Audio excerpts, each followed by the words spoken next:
Énorme polémique autour de Kylian Mbappé et cette fois ça ne concerne pas Orelsan. Le joueur avait été libéré par Deschamps pour se reposer et soigner sa cheville droite.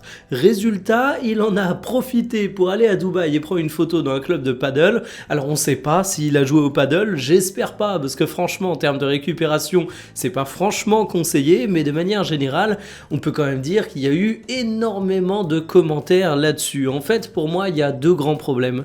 Le premier, c'est l'incohérence entre la com de Deschamps qui parle de repos et de soins et le fait que Mbappé en profite pour faire le touriste sans se cacher. Et le deuxième problème, c'est que Kylian Mbappé, c'est pas n'importe qui, c'est le capitaine de l'équipe de France. Alors je vois beaucoup de commentaires qui sont en mode « Ah, on cherche toujours la polémique autour de Kylian Mbappé ».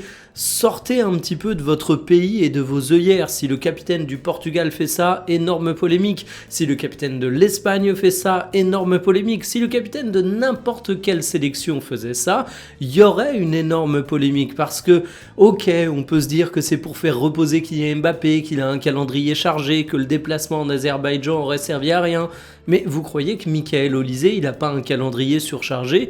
Vous croyez que ça en est quoi pour Koundé, pour Upamecano, pour Saliba? Ils sont exactement dans la même situation que Kylian Mbappé, sauf que eux, ils ont fait le déplacement malgré tout. Alors, s'il y avait eu bel et bien procédure de soins pour Kylian Mbappé, ça aurait pu être parfaitement justifié, mais ici, non.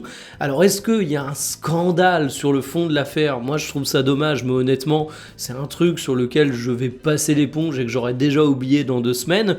Par contre, une chose est sûre, Kylian Mbappé ne s'est même pas caché. C'est un joueur que les médias nous présentaient comme un roi de la communication, alors que c'est vraiment un gaffeur, mais un gaffeur de fou.